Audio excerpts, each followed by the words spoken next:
ਹਾਂਜੀ ਤੁਸੀਂ ਥੰਬਨੇਲ 'ਚ ਦੇਖ ਲਿਆ ਹੁਣ ਅੱਜ ਦੀ ਆਪਣੀ ਵੀਡੀਓ ਕਿਸ ਟੌਪਿਕ 'ਤੇ ਆ।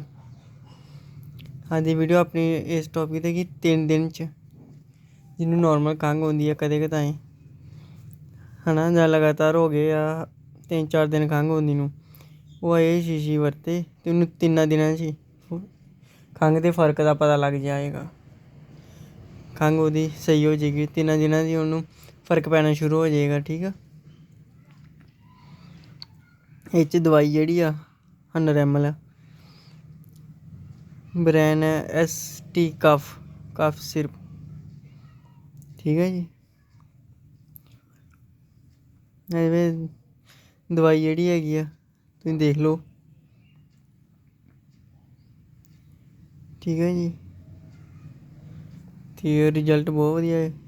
ਮੈਂ ਇਹਦੇ ਵਿੱਚ ਠੰਡਾ ਪਾਣੀ, ਤਲੀਆਂ ਚੀਜ਼ਾਂ ਨਹੀਂ ਖਾਣੀਆਂ, ਠੰਡਾ ਪਾਣੀ ਪੀਣਾ ਨਹੀਂ। ਇਹਦਾ ਤੁਸੀਂ ਇੱਕ ਚਮਚ ਦਿਹਾੜੀ 'ਚ 2 ਤੋਂ 3 ਟਾਈਮ ਪੀ ਸਕਦੇ ਹੋ। 1 day 'ਚ ਇੱਕ ਸਪੂਨ। ਅਤੇ ਤੁਹਾਨੂੰ ਮੈਡੀਕਲ ਤੋਂ, ਕਲੀਨਿਕ ਤੋਂ, ਪਿੰਡਾਂ ਵਾਲੇ ਫੈਮਿਲੀ ਡਾਕਟਰ ਤੋਂ ਮਿਲ ਜਾਏਗਾ। ਅਤੇ ਇਹਦਾ ਰੇਟ ਆਪਾਂ ਤੁਹਾਨੂੰ ਪਹਿਲਾਂ ਹੀ ਦੱਸਿਆ ਹੋਇਆ ਬਜਟ 'ਚ 90 ਤੋਂ 93 ਰੁਪਈਏ ਆ।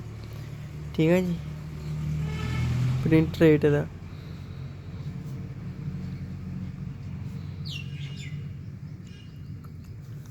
ਆਹ ਇਹਦੀ ਪੈਕਿੰਗ ਆ ਸਾਰੀ।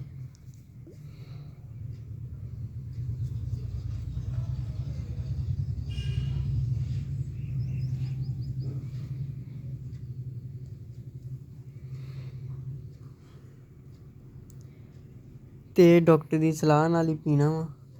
ਜਿਨ੍ਹਾਂ ਤੋਂ ਤੁਸੀਂ ਲਓਗੇ ਮੈਡੀਸਿਨ, ਸਿਰਪ ਲਓਗੇ, ਉਹਨਾਂ ਨੂੰ ਪੁੱਛਣਾ ਕਿੰਨੇ ਟਾਈਮ ਪੀਣੀ ਆ, ਸਾਰਾ ਤੁਹਾਨੂੰ ਦੱਸ ਦੇਣਗੇ। ਉਹ ਸਾਰੀ ਨੌਲੇਜ ਤੁਹਾਡੇ ਨਾਲ ਕਰਨਗੇ ਡਿਸਕਸ। ਠੀਕ ਹੈ ਜੀ, ਬੈਸਟ ਕੁਆਲਿਟੀ ਆ।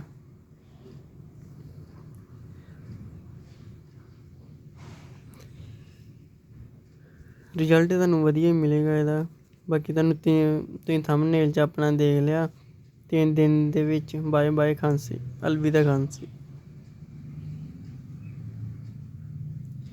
ਬਾਕੀ ਆਪਣੀਆਂ ਹੋਰ ਵੀ ਖਾਂਸੀ ਦੇ ਰਿਲੇਟਿਵ ਵੀਡੀਓ ਪਈਆਂ ਹੋਈਆਂ ਵਾ। ਤੁਸੀਂ ਉਹ ਮੇਰੇ ਥੱਲੇ ਚੈਨਲ ਨੂੰ ਸਬਸਕ੍ਰਾਈਬ ਕਰਕੇ, ਮੇਰੇ ਚੈਨਲ 'ਤੇ ਕਲਿੱਕ ਕਰਕੇ ਅਤੇ ਮੇਰੀਆਂ ਵੀਡੀਓ ਸਾਰੀਆਂ ਦੇਖ ਸਕਦੇ ਜੇ। ਉੱਥੇ ਮੈਂ ਹੋਰ ਵੀ ਪਾਈਆਂ ਹੋਈਆਂ ਖਾਂਸੀ ਬਾਰੇ, ਕਫ ਸਿਰਪ ਬਾਰੇ, ਬਹੁਤ ਵਧੀਆ ਤੁਹਾਨੂੰ ਦੱਸਿਆ ਹੋਇਆ ਵਾ। ਤੁਸੀਂ ਉਹ ਵੀ ਵੀਡੀਓ ਮੇਰੀਆਂ ਚੈੱਕ ਕਰ ਸਕਦੇ ਜੇ ਅਤੇ ਤੁਹਾਨੂੰ ਵਧੀਆ ਰਿਜ਼ਲਟ ਮਿਲੇਗਾ। ਇਹਨਾਂ ਜਿਹੜੀਆਂ ਮੇਰੀਆਂ ਦਵਾਈਆਂ ਤੁਹਾਨੂੰ ਮੈਂ ਦੱਸ ਰਿਹਾ, ਇਹਨਾਂ ਦਾ ਤੁਹਾਨੂੰ ਰਿਜ਼ਲਟ ਬਹੁਤ ਵਧੀਆ ਮਿਲੇਗਾ ਲਾਈਫ 'ਚ। ਅਤੇ ਤੁਸੀਂ ਇਹ ਯੂਜ਼ ਕਰਕੇ ਦੱਸਿਓ ਤੁਹਾਨੂੰ ਰਿਜ਼ਲਟ ਕਿੰਨਾ ਕੁ ਮਿਲਿਆ, ਅਤੇ ਮੈਨੂੰ ਕਮੈਂਟ ਬਾਕਸ ਕਰਕੇ ਦੱਸ ਸਕਦੇ ਜੇ।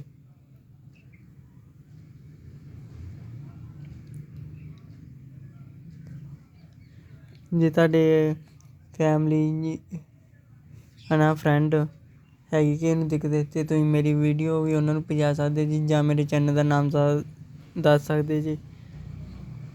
ਜਾਂ ਤੁਸੀਂ ਇਹ ਵੀਡੀਓ ਨੂੰ ਸ਼ੇਅਰ ਵੀ ਕਰਕੇ ਵਟਸਐਪ ਰਾਹੀਂ ਤੁਸੀਂ ਗਾਂ ਉਹਨਾਂ ਨੂੰ ਦਿਖਾ ਸਕਦੇ ਤੁਸੀਂ ਆਹ ਮੈਡੀਸਿਨ ਯੂਜ਼ ਕਰੋ।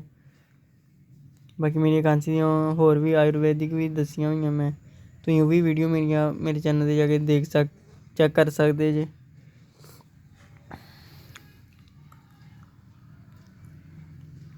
ਬਾਕੀ ਉੱਪਰ ਸਾਰਾ ਕੁਝ ਇਹਦੇ ਲਿਖਿਆ ਹੁੰਦਾ, ਮੈਨਸ਼ਨ ਕੀਤਾ ਹੁੰਦਾ ਕਿਵੇਂ ਯੂਜ਼ ਕਰਨੀ ਹੈ। ਬਾਕੀ ਤਾਂ ਡਾਕਟਰ ਦੀ ਸਲਾਹ ਨਾਲ ਹੀ ਕਰਨੀ ਯੂਜ਼।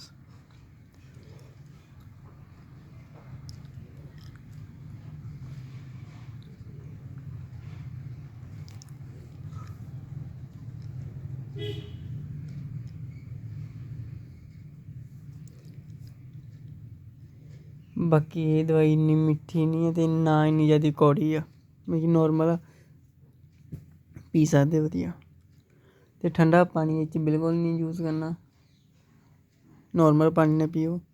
ਦਵਾਈ ਲੈਣੀ ਆ ਵੈਸੇ ਵੀ ਅਜੇ ਠੰਡਾ ਪਾਣੀ ਨਾ ਪੀਓ, ਜਿੰਨਾ ਕਿ ਖਾਂਸੀ ਦਾ ਆਰਾਮ ਨਹੀਂ ਆ ਜਾਂਦਾ। ਨਾ ਕੋਈ ਬਾਹਰ ਦੀ ਤਲੀ ਚੀਜ਼ ਵਗੈਰਾ ਖਾਣੀ ਆ।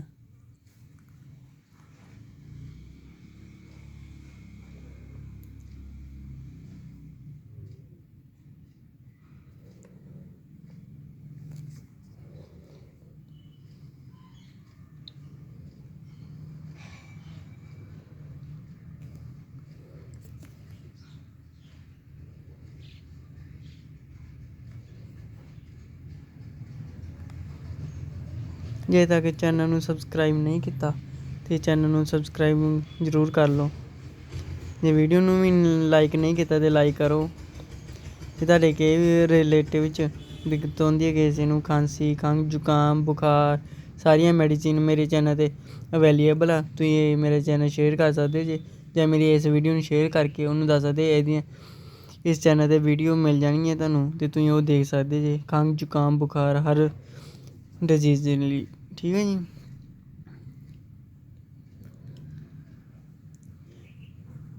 ਬਾਕੀ ਤੁਸੀਂ ਮੇਰੇ ਅਬਾਊਟ ਸੈਕਸ਼ਨ ਜਾ ਕੇ ਮੇਰੇ ਇੰਸਟਾਗ੍ਰਾਮ ਨੂੰ ਵੀ ਫੋਲੋ ਕਰ ਸਕਦੇ ਜੀ। ਉਹ 'ਚ ਵੀ ਤੁਸੀਂ ਮੈਨੂੰ ਕੋਈ ਵੀ ਸਵਾਲ ਪੁੱਛ ਸਕਦੇ ਜੀ, ਮੈਡੀਸਿਨ ਰਿਲੇਟਿਵ ਤੁਹਾਨੂੰ ਸਾਰਾ ਦੱਸਿਆ ਜਾਏਗਾ। ਜੇ ਤੁਹਾਨੂੰ ਕੋਈ ਤੇ ਵੀ ਦਿੱਕਤ ਆਉਂਦੀ ਹੈ ਕਿ ਪਰੇਸ਼ਾਨੀ, ਤਾਂ ਤੁਸੀਂ ਮੈਨੂੰ ਪੁੱਛ ਸਕਦੇ ਜੀ। ਇੰਸਟਾਗ੍ਰਾਮ 'ਤੇ ਮੇਰੀ ID ਅਬਾਊਟ ਸੈਕਸ਼ਨ 'ਤੇ ਤੁਹਾਨੂੰ ਮਿਲ ਜਾਏਗੀ।